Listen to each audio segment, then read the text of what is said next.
Hello friends, welcome to home study classes. स्वागत है आपका हमारे इस YouTube channel home study classes में।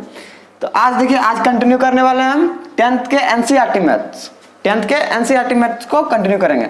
देखिए, थेल्स पर में जो है ये हम पिछले वीडियो में बता दिए हैं, इसका प्रूफ भी करके हम बता दिए हैं। ठीक है, तो आज देखिए ध्यान दीजिए ऐसा क्या प्रूफ किए थे। AD अपॉन में DB, AD अपॉन में DB equal to AE upon में EC। जब मेरा क्या रहता था, BC के समांतर मेरा DE रेखा रहता था, BC के समांतर DE रेखा रहता था।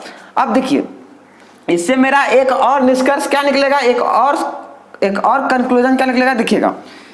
अगर हम इसको व्युत्क्रम कर दें, क्या व्युत्क्रम, देखिए कहीं ये भी रहता है क्वेश्चन में कि AD अपॉन में AB equal to AE upon में AC, ये भी कहीं कहीं सिद्ध करने के लिए रहता है। ठीक है, तो इसको आप कैसे सिद्ध करेंगे, थेल्स प्रमेय के हेल्प से।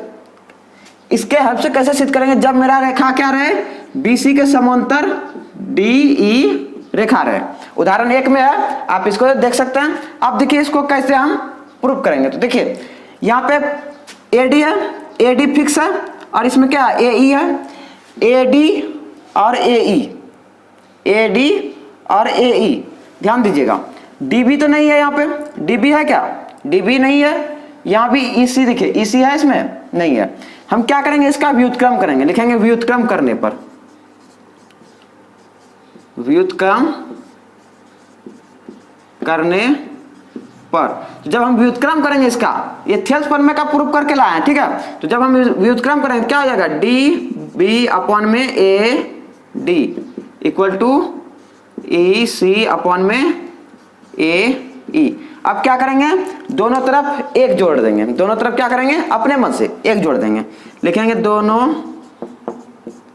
तरफ एक जोड़ने पर।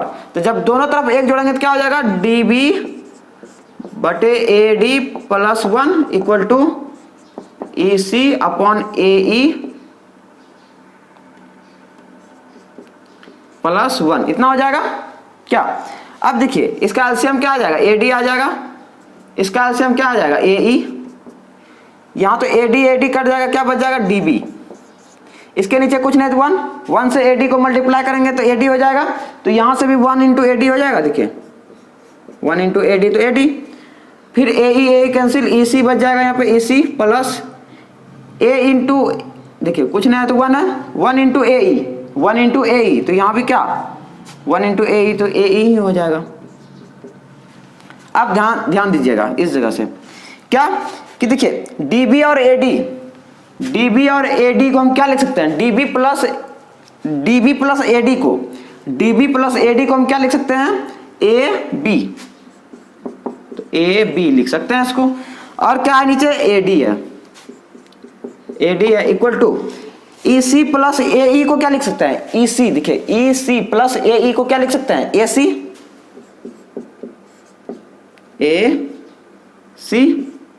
और AE है तो AE लिख देंगे।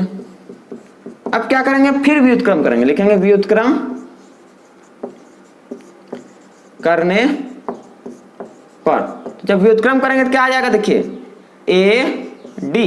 AD ऊपर चले जाएगा, AB नीचे आ जाएगा, AD upon AB equal to AE upon AC। तो ये भी कहीं कहीं सिद्ध करने का रहता है। ठीक है, तो आप इस तरीका से इसको सिद्ध कर सकते हैं। ठीक है, जब मेरा रेखा क्या रहे, BC के समांतर मेरा DE रेखा रहे। ठीक है, तो आपको समझ में आ गया होगा। अब हम थेल्स प्रमेय का विलोम उसको भी बता देते हैं। देखिए आगे आप बात कर लेते हैं थेल्स प्रमेय का विलोम। ऐसे एग्जाम में ये नहीं पूछा जाता है, लेकिन हम इसको भी प्रूव करके दिखाते हैं। क्या यदि एक रेखा किसी त्रिभुज की दो रेखाओं के दो भुजाओं को, देखिए एक त्रिभुज प्लेट ड्रॉ करते हैं, ध्यान दीजिएगा।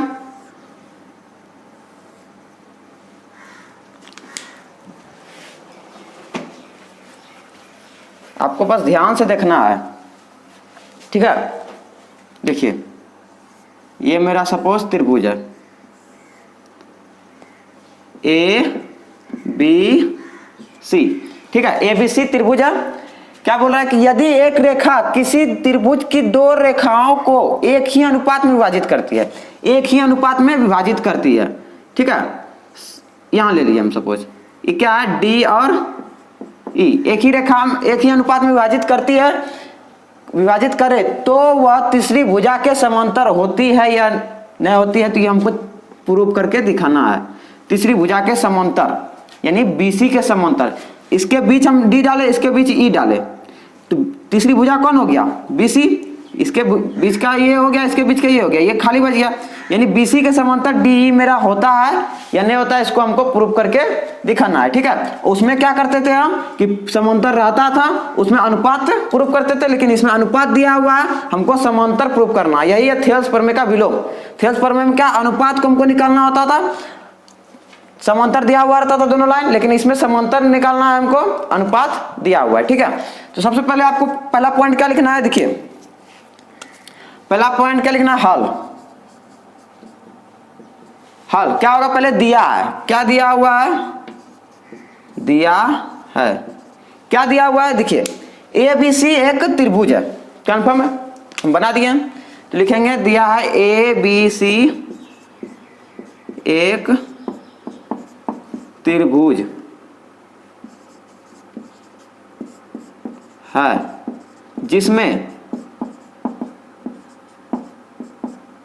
जिसमें डीई जो है, डीई भुजाएं किसके किसके बीच, ए बी और ए सी के बीच, तो लिखेंगे भुजाएं ए बी तथा ए सी को क्रमशः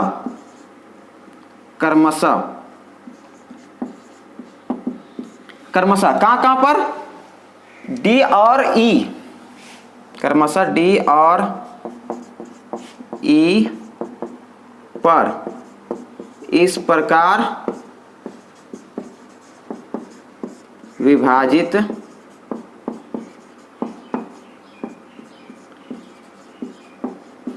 करती है कि किस प्रकार विभाजित करती है कि एक ही अनुपात में विभाजित हो जाए। तो एक ही अनुपात में कब होगा, जब ए डी अपॉन में डी बी, थेल्स पर में ए डी अपॉन में D B equal to A E upon में ई सी हो। ठीक है, ये मेरा दिया हुआ है।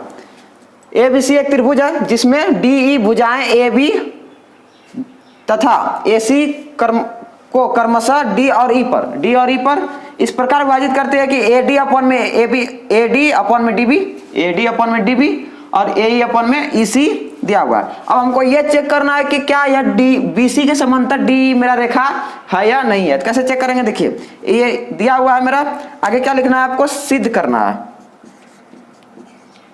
सिद्ध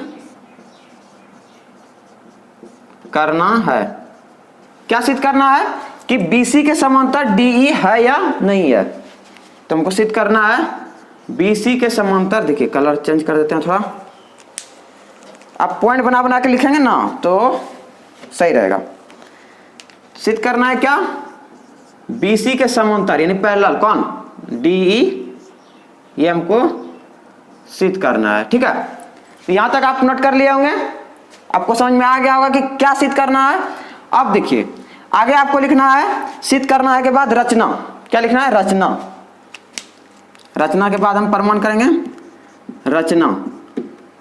रचना क्या हो जाएगा, देखिए रचना में हम इसमें मॉडिफाई करेंगे, किसमें, इस डायग्राम में मॉडिफाई करेंगे। ये मेरा समांतर है या नहीं है हमको पता नहीं है, बीसी के समांतर डीई, बीसी के समांतर डीई है या नहीं है ये हमको पता नहीं है, तो हम समांतर ड्रॉ करेंगे।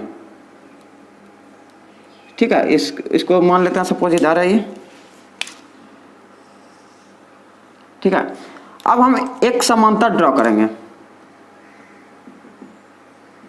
डॉटेड लाइन में दे दिए, इसको हम दे दिए ई डैश, डॉटेड लाइन में दिए, आपको दिख रहा होगा, जैसा आपको अलग कर देना है। ठीक है, आपको जरा सा अलग ड्रॉ करना है, ये हो गया नीचे, और थोड़ा सा हम ऊपर डॉटेड लाइन में दिए क्या, डी और ई डैश। ठीक है, डी और ई डैश, तो हम क्या ड्रॉ किए, रचना में लिखेंगे क्या, देखिए BC के समांतर, BC के समांतर कौन सी रेखा, DE डैश, DE डैश खींचें। ये मेरा क्या हो गया, रचना। ये मॉडिफिकेशन किया हम। अब देखिएगा प्रमाण, प्रमाण हम इधर करते हैं, यहां तक आप नोट कर लिए होंगे। अब प्रमाण यहां से करते हैं, देखिए क्या होगा। आप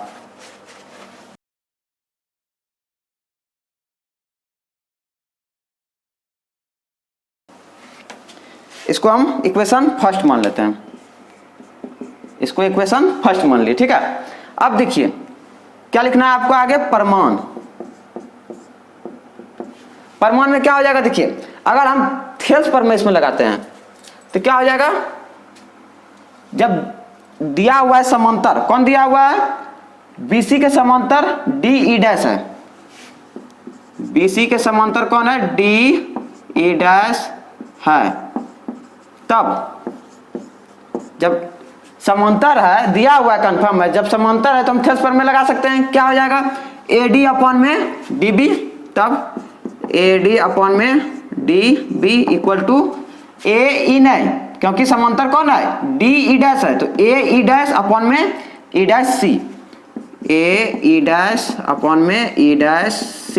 ये हो जाएगा मेरा समांतर। जौन सा लाइन समांतर है, कौन है, DE डैश मेरा समांतर है, तो हम उससे क्या करेंगे, थेल्स प्रमेय लगा देंगे। क्या होता है, जब समांतर दोनों लाइन रहता है, BC के समांतर DE डैश होगा, तो हम क्या लगा देंगे, AD अपॉन में DB और AE डैश अपॉन में E डैश C, ठीक है। ये हो गया।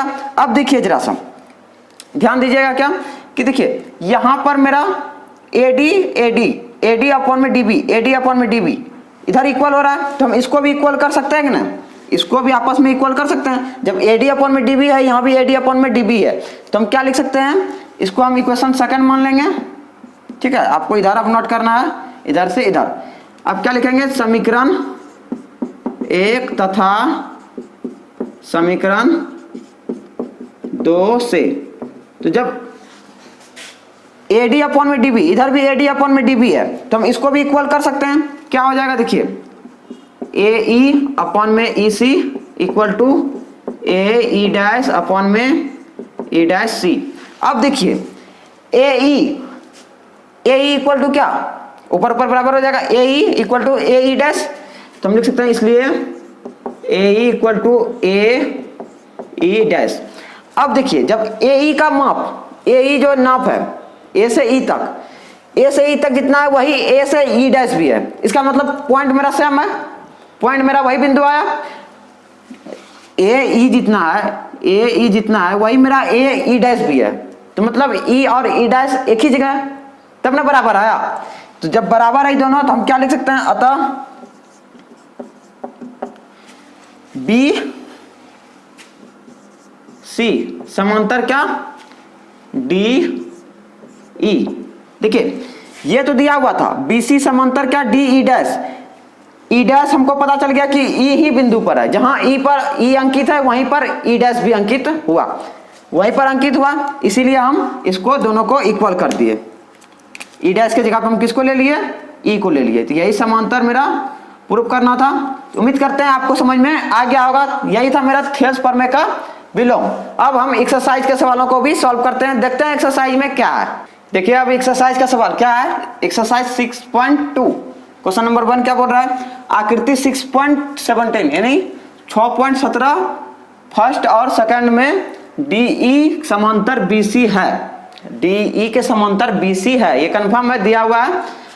एक में बोल रहा है EC और 2 में AD ज्ञात कीजिए, तो फर्स्ट को हम बना दिए पहले। तो इसमें क्या बोल रहा है, EC निकालने के लिए, EC हमको पता नहीं है, तो EC कहां से कहां तक है, यहां से यहां तक, ये हमको पता नहीं है। तो देखिए ये तो पता है कि BC के समांतर कौन सी रेखा है, DE रेखा है। तो जब BC के समांतर DE रेखा है तो हम थेल्स प्रमेय लगा सकते हैं। लिखेंगे BC के समांतर कौन है, DE है, तब थेल्स प्रमेय से, जब समांतर है तो हम क्या लगा सकते हैं, थेल्स प्रमेय इसमें लगा सकते हैं। क्या लगा सकते हैं, देखिए AD अपॉन में DB होता है क्या, AD अपॉन में DB equal to AE upon में EC, AE अपॉन में EC, यही होता है जब समांतर होता है मेरा, तो AD अपॉन में DB और AE अपॉन में EC। ठीक है, अब देखिए AD कितना दिया हुआ है 1.5 और DB 3 सेंटीमीटर, AE 1 और EC निकालना है, EC हमको निकालना है, क्रॉस मल्टीप्लाई कर देंगे 1.5 इंटू EC हो जाएगा इक्वल टू 3 इंटू 1 3, तो EC इक्वल टू आ गया क्या 3/1.5, तो EC निकल के आ गया, देखिए डेसिमल हटाएंगे यहाँ 0 आ जाएगा, 15 2 जा कितना 30, तो कितना हो जाएगा 2 सेंटीमीटर, ये आ गया मेरा EC निकल के आ गया मेरा 2 सेंटीमीटर। अब सेकंड को भी देखते हैं, सेकंड में क्या है, देखिए सेकंड, ये है सेकंड, इसमें क्या बोल रहा है कि सेकंड में AD ज्ञात कीजिए, AD हमको पता नहीं है, AD निकालना है आपके बाद, वही थेस प्रमेय का फॉलो होगा क्योंकि BC के समांतर DE मेरा रेखा कंफर्म है दिया हुआ है, जब BC के समांतर DE है तब क्या हो जाएगा थेस प्रमेय से, थेस प्रमेय से क्या हो जाएगा AD अपॉन में DB, AD अपॉन में DB equal to AE upon में EC, AE अपॉन में EC, ये हम सत्यापित करके बता दिए हैं आपको। अब AD देखिए कितना, AD तो हमको पता नहीं है, AD हमको पता नहीं है, DB कितना है, D और B 7.2 सेंटीमीटर है, सेंटीमीटर में है तो 7.2 इक्वल टू AE 1.8 और EC कितना है 5.4, बहुत ही इजी क्वेश्चन है ये सब। अब देखिए क्रॉस मल्टीप्लाई कर देंगे क्या हो जाएगा, देखिए AD इंटू AD हो जाएगा यहाँ पे AD into 5.4 equal to 1.8 into 7.2, इतना हो जाएगा, तो AD इक्वल टू क्या आ जाएगा मेरा, देखिए 1.8 इंटू 7.2 डिवाइड में 5.4। अब देखिए अगर यहाँ भी हम डेसिमल हटा दें, एक अंक के बाद 10 मतलब हटा दें, यहाँ भी हटाना पड़ेगा, जो कम नीचे करेंगे वही कम ऊपर भी करना पड़ेगा, हटा दिए उड़ गया दोनों, 18 4 जा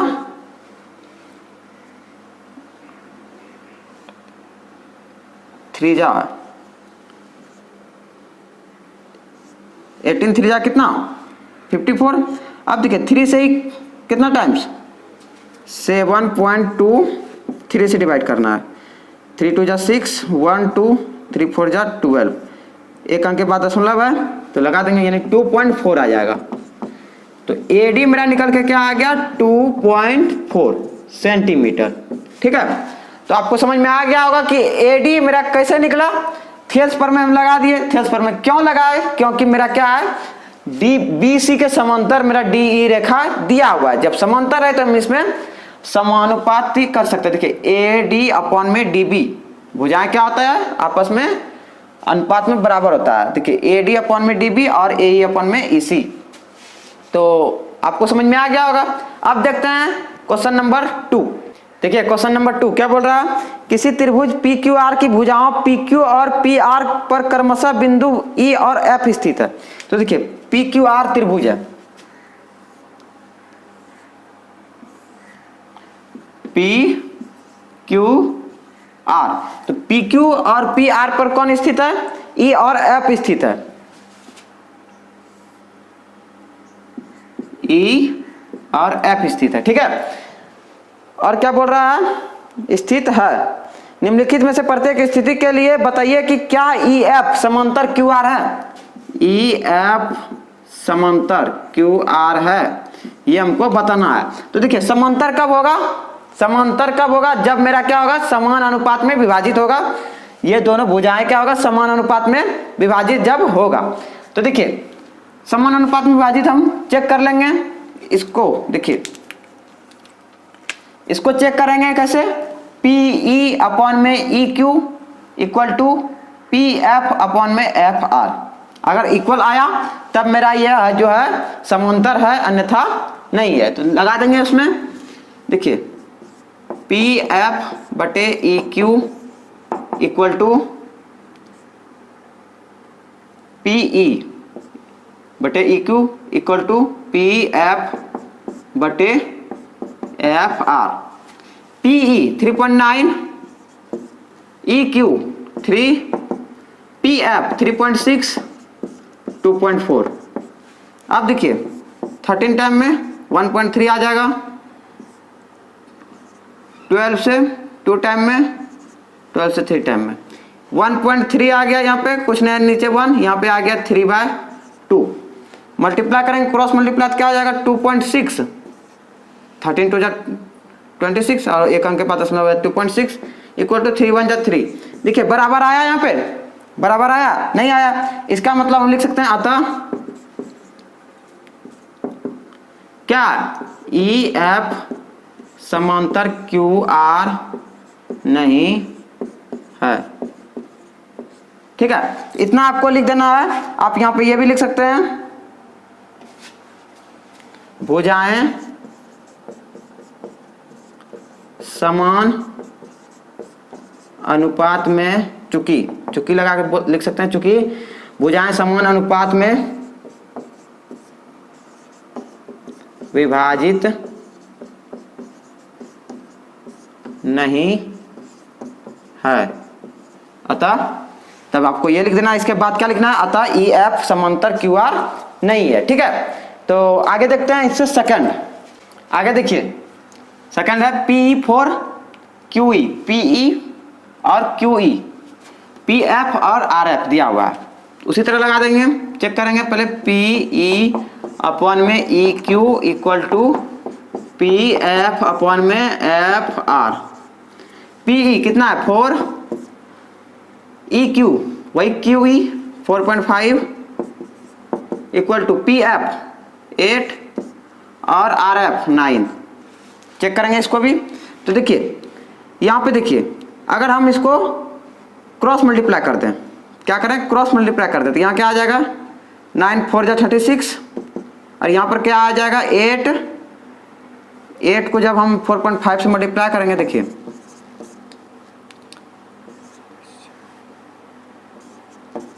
36.0, इसलिए 36 ही लिख सकते हैं हम इसको। अब देखिए दोनों इक्वल आ गया, इसका मतलब समान अनुपात में विभाजित है, लिख सकते हैं। चूंकि भुजाएं समान अनुपात में विभाजित है, अतः क्या हो जाएगा, क्यू आर समांतर यानी ई क्यू हो जाएगा। क्यू आर समांतर क्या हो जाएगा, ई क्यू। तो यही बोल रहा था चेक करने की क्यू आर समांतर ई क्यू, या फिर ई क्यू नहीं है, ई एफ है ना। मिटाते हैं पूरा, देख लीजिएगा जरा सा। देखिए अतः कौन, ई एफ जो समांतर है किसके, क्यू आर के समांतर है, जब समान अनुपात में विभाजित है। तो ई एफ समांतर क्यू आर है। ठीक है, इतना आपको लिख देना है। उम्मीद करते हैं आपको ये समझ में आ गया होगा। अब इसका थर्ड देखते हैं, थर्ड में क्या है। आगे देखिए थर्ड, पी क्यू दिया हुआ है, पी क्यू और पी आर दिया हुआ है, पी ई दिया हुआ है, पी एफ दिया हुआ है। तो अभी हम तुरंत बताया प्रूफ करके, देखिए पी ई अपॉन में ई क्यू नहीं, P Q equal to P F upon में क्या होता है, पी आर। ये भी होता है मेरा, एफ आर भी होता है अपॉन में, लेकिन पी आर भी अभी हम तुरंत सत्यापित करके आपको बताएं। तो हम इसको इस पे लगा सकते हैं, P E by P Q equal to P F upon में पी आर। पी ई क्या हो जाएगा 0.818, पी क्यू 1.28, पी एफ 0.36 और क्या 2.56। सब में 2 अंक के बाद दशमलव है, तो हम दशमलव हटा सकते हैं, क्या बच जाएगा 18 128 0 0 हट जाएगा, क्या बच जाएगा 36 और कितना 2.56 है ना 256। तो देखिए ये कटने वाला है, क्या क्रॉस मल्टीप्लाई कर देंगे,